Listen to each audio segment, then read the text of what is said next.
Now we will see the application of varactor diode. So let us start the application of varactor diode. Now come to the application.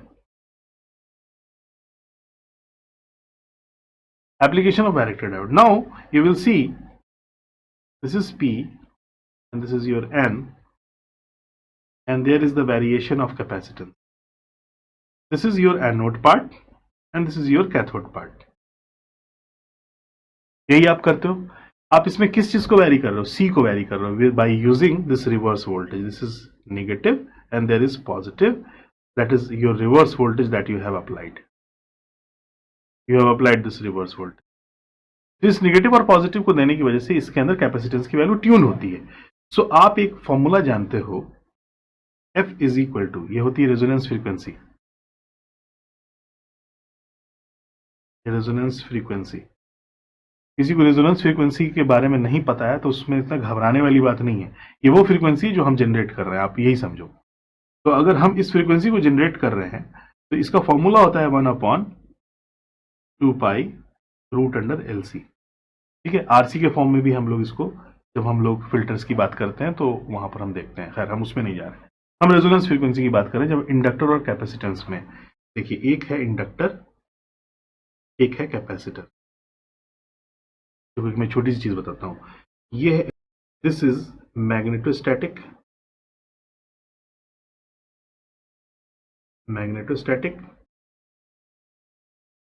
This is electrostatic.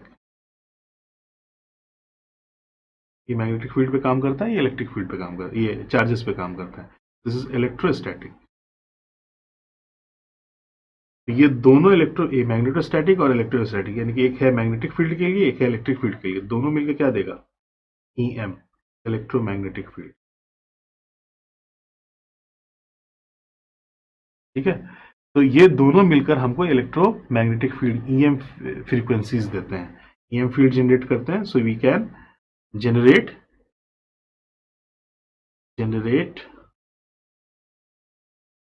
EM, electromagnetic frequencies. ठीक है, तो हम electromagnetic frequencies generate कर सकते हैं.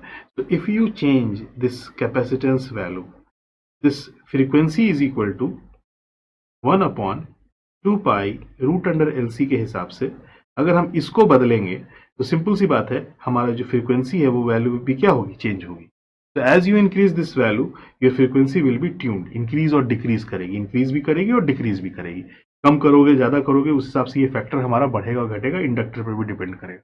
तो अगर हमने एक को फिक्स कर दिया और कैपेसिटेंस को ट्यून करना शुरू कर दिया, तो कैपेसिटेंस को ट्यून करना शुरू कर दिया तो सिंपल सी बात है, ये फ्रीक्वेंसी हमारी ट्यून होगी. अब इंडक्टर को ले जाना और उसको बनाना थोड़ा मुश्किल होता है. एक जगह कॉइल आप फिक्स कर दोगे, फिक्स हो जाएगी. लेकिन अगर हम कैपेसिटेंस को देखें तो हमने यूज किया है वैरेक्टर डायोड, और वैरेक्टर डायोड पोर्टेबल होता है. इसके एडवांटेज है. तो पोर्टेबल होने का मतलब है कि हम उसको उसके पैरेलल में लगा सकते हैं, और अगर हम उसको उसके पैरेलल में लगा देंगे तो इंडक्टर हमारा तो एक जगह कॉइल है, फिक्स हो गया, और उसको लगा दिया और हमने उसको ट्यून करना शुरू कर दिया. पोर्टेबल है, इजिली कहीं से भी उठा के फिट कर दिया हमने उसको. ठीक है, तो हमको उसको कम स्लॉट भी चाहिए होगा, कम जगह लगेगी पूरे पीसीबी पे. तो अगर हम उसको ट्यून कर देंगे तो हमारा जो डिवाइस है वो छोटा हो जाएगा, सबसे पहली बात. और डिवाइस जो छोटा होने की वजह से हम इसको इजीली ट्यून कर सकते हैं. कैपेसिटेंस जैसे जैसे हम चेंज करते जाएंगे वैसे वैसे हमारी फ्रीक्वेंसी भी क्या होती जाएगी? बदलती जाएगी. तो मैग्नेटोस्टैटिक और इलेक्ट्रोस्टैटिक फील्ड मिलकर इलेक्ट्रोमैग्नेटिक फील्ड क्रिएट करेंगे और इलेक्ट्रोमैग्नेटिक फ्रीक्वेंसी को जनरेट करेंगे. तो यही चीज होती है. तो जहां जहां हमको EM फ्रीक्वेंसी की, यानी कि फ्रीक्वेंसी जनरेशन की बात होती है, जहां हमको फ्रीक्वेंसी की जरूरत पड़ती है, अलग अलग फ्रीक्वेंसी को जनरेट करने की बात होती है, we use the varactor diode. तो this is the most important application of varactor diode, where the frequency is required,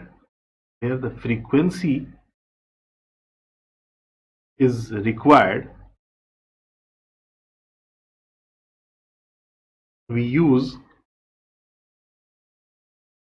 varactor. जहां जहां हमको फ्रीक्वेंसी की जरूरत होती है वहां पर हम लोग वैरेक्टर डायोड का इस्तेमाल करते हैं. तो आप देखना, वोल्टेज कंट्रोल्ड ऑसिलेटर VCO में यूज करते हैं, माइक्रोवेव में यूज करते हैं. ठीक है, VCU में यूज करते हैं, माइक्रोवेव में जहां पर हमको ट्यूनिंग की जरूरत होती है, ऑसिलेटर्स बनाने में यूज करते हैं,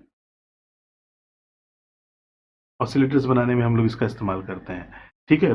रेडियो में इस्तेमाल करते हैं, टीवी में इस्तेमाल करते हैं, जहां जहां हमको tuning required, wherever tuning required, wherever tuning is required, we use varactor diode.